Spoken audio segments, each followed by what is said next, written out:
तुम्ही मेरे राम, जय श्री राम। तुम्ही मेरे राम, जय श्री राम। तुम्ही मेरे राम, जय श्री राम। तुम्ही मेरे राम, जय श्री राम। तुम्ही मेरे राम, जय श्री राम। तुम्ही मेरे राम हो, बताओ ना गुरुजी। तुम्ही मेरे राम हो, बताओ ना गुरुजी। राम कोई और है, दाता कोई और है, तो सुझाओ ना गुरुजी। तुम्ही मेरे राम, बताओ ना गुरुजी। तुम्ही मेरे राम, जय श्री राम। तुम्ही मेरे राम, जय श्री राम।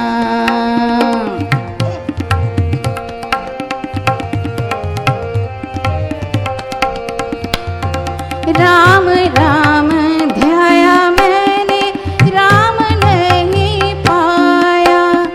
राम राम ध्याया मैंने, राम नहीं पाया। गुरुजी मुझे बताओ, राम की ये माया। तुम घन श्याम हो, तुम राधा श्याम हो, तो सुझाओ ना गुरुजी। तुम्ही मेरे राम हो, बताओ ना गुरुजी। तुम्ही मेरे राम हो, बताओ ना गुरुजी। तुम्ही मेरे राम, जय श्री राम। तुम्ही मेरे राम, जय श्री राम।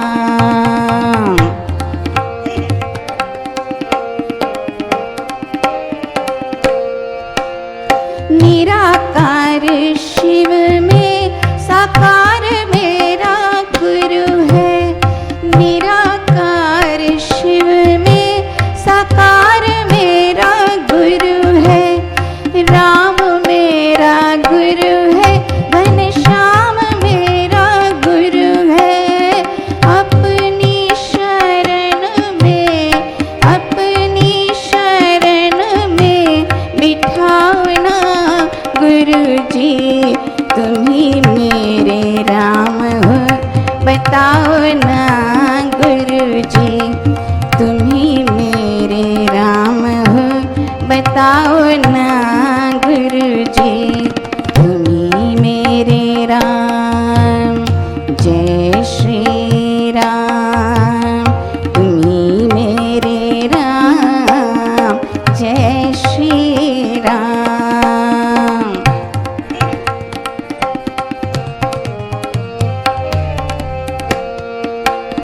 भक्तों ने संकट में जब भी पुकारा, भक्तों ने संकट में जब भी पुकारा, तुमने ही बढ़कर दिया है सहारा। सीने से मुझको, सीने से मुझको लगाओ ना गुरुजी।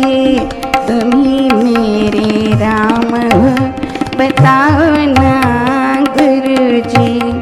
तुम्ही मेरे राम हो, बताओ ना गुरुजी। तुम्ही मेरे राम, जय श्री राम। तुम्ही मेरे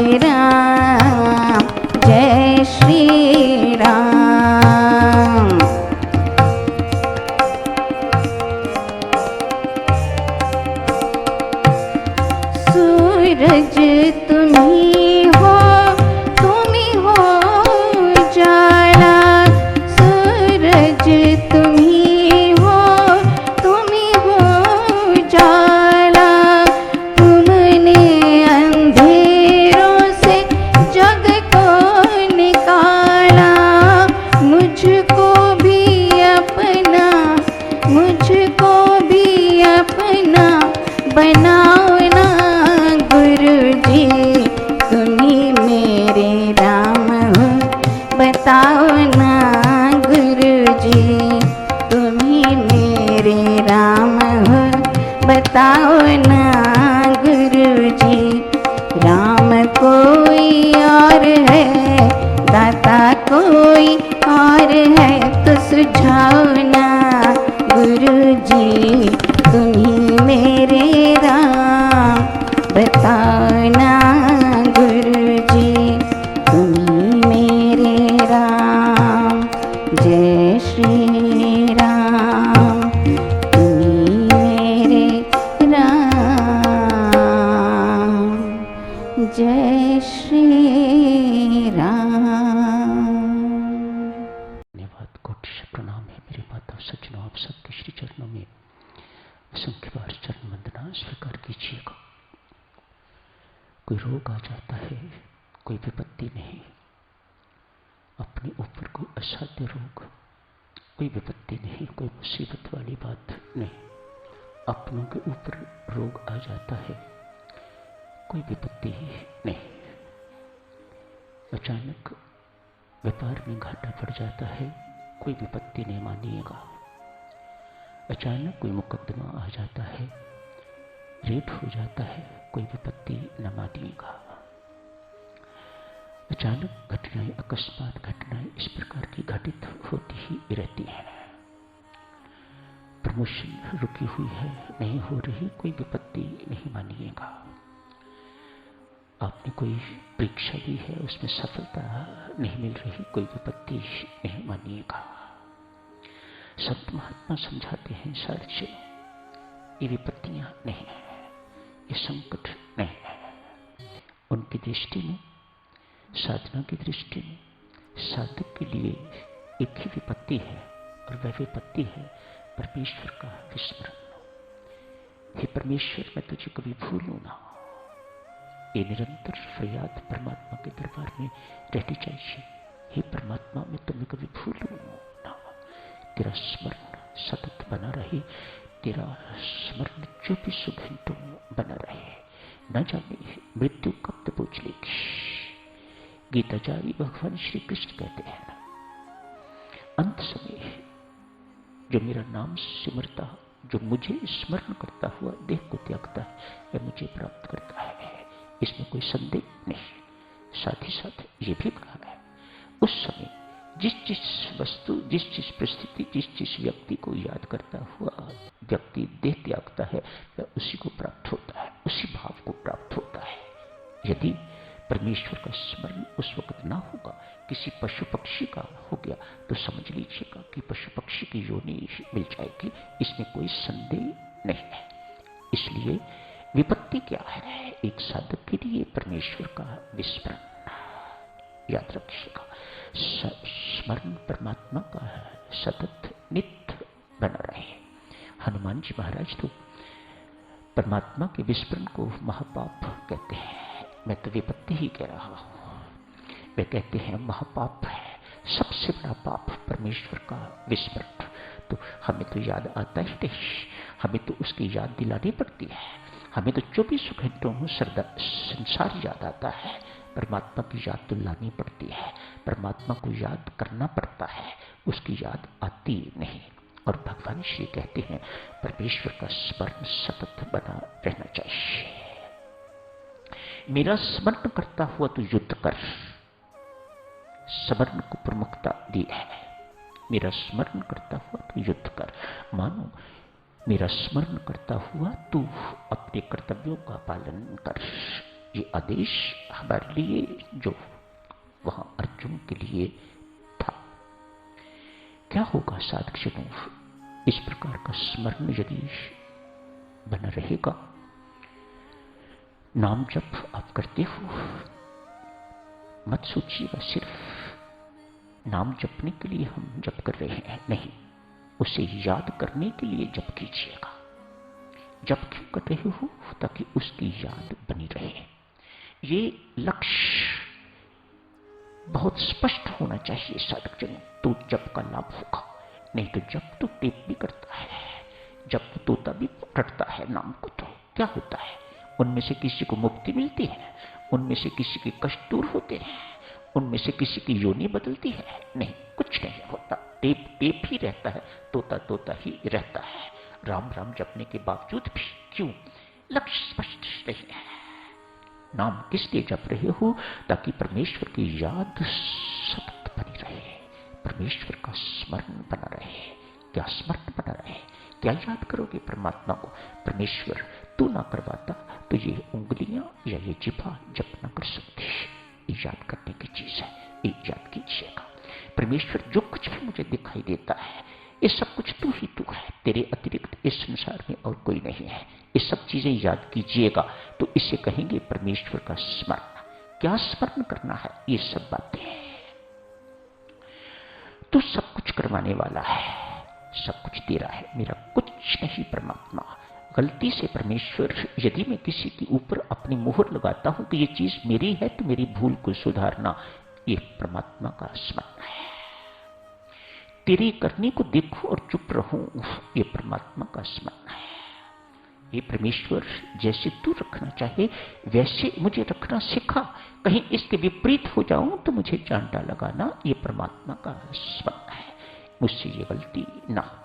राम राम जपते हुए क्या करना है? ये परमात्मा का स्मरण बना रहे। क्या स्मरण बना रहे? ये बातें परमात्मा के लिए याद आनी चाहिए। परमेश्वर सुबह अपना जीवन, अपनी दिनचर्या तेरे नाम स्मरण से किया है। संत महात्मा नाम जप शब्द नहीं प्रयोग करते, नाम स्मरण कहते हैं। मानो वह नाम उसका जप जो तेरा स्मरण करवाए, नाम स्मरण। नाम के माध्यम से स्मरण करना है परमात्मा का। परमेश्वर दिनचर्या का शुभारंभ हुआ है तेरे नाम जप से, तेरे नाम स्मरण से। दिन भर पाप से बचाना, ये परमात्मा का स्मरण।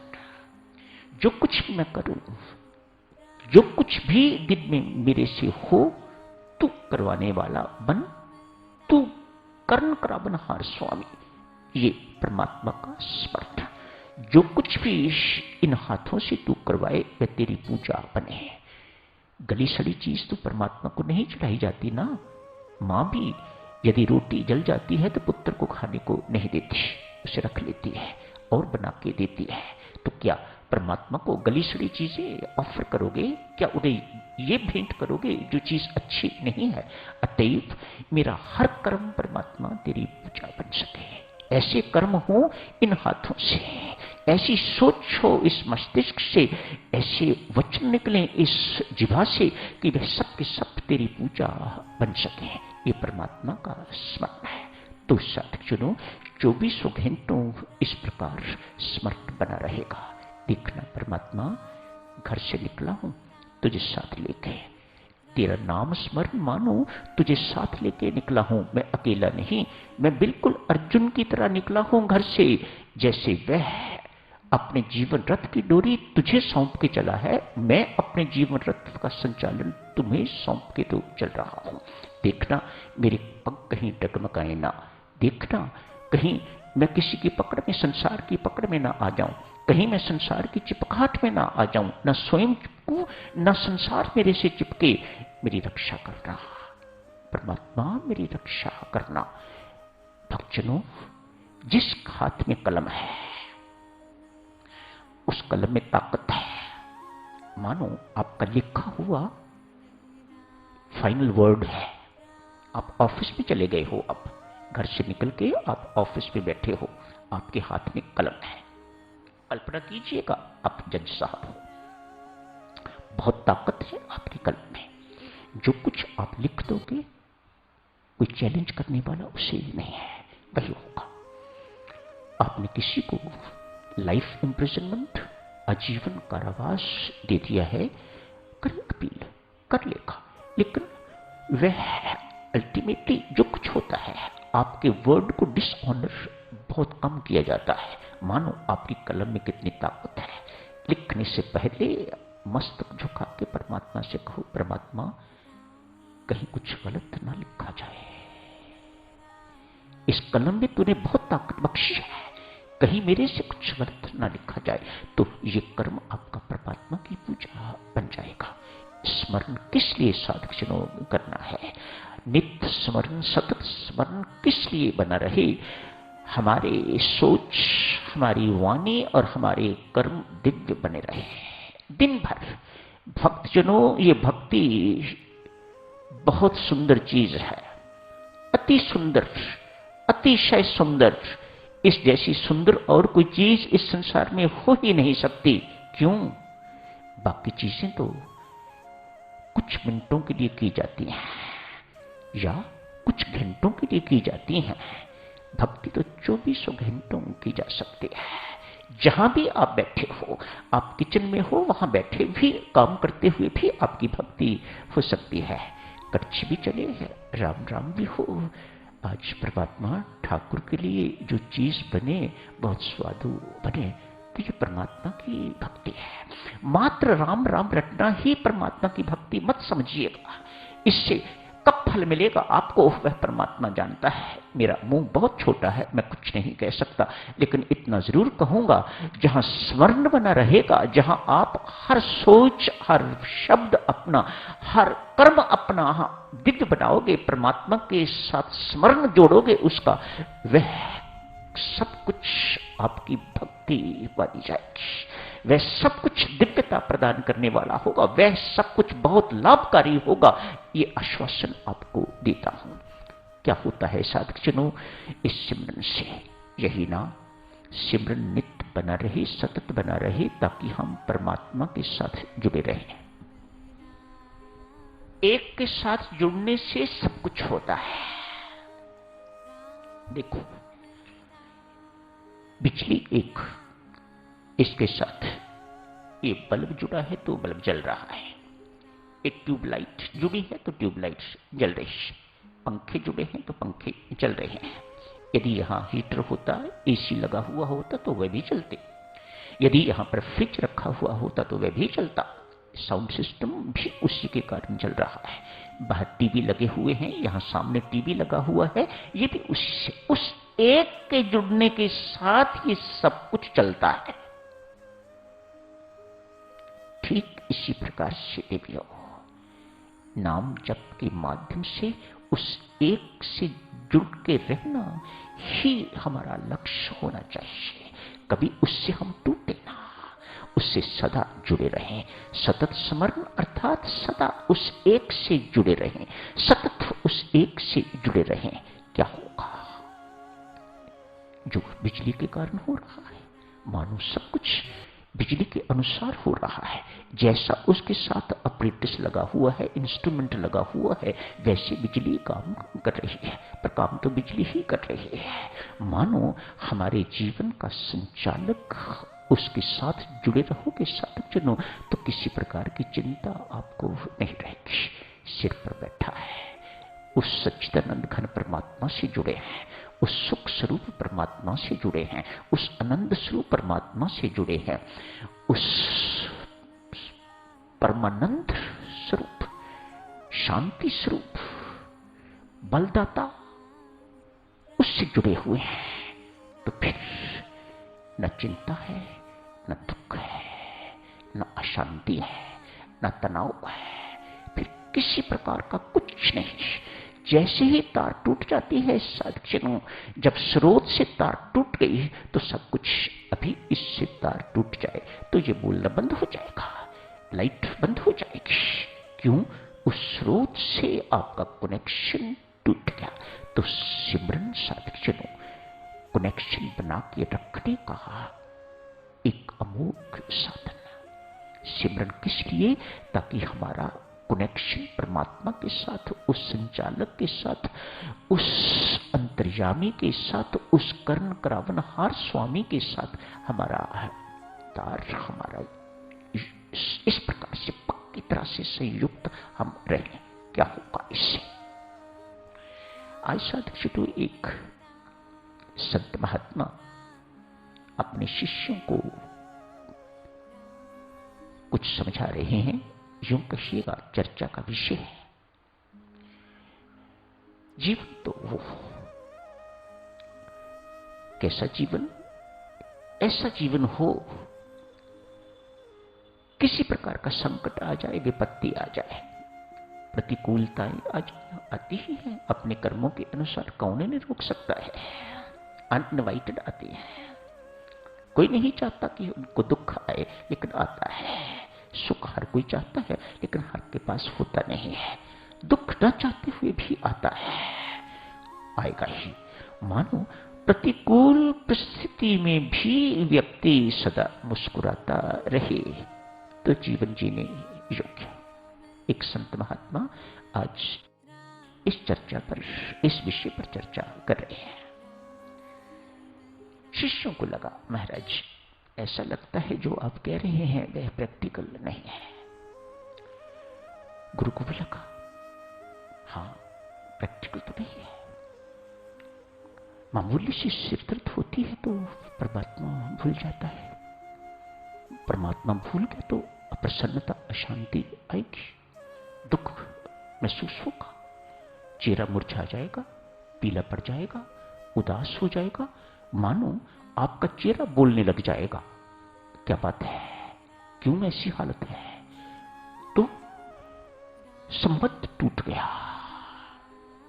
नाता जिससे जुड़ना चाहिए था वह टूट गया।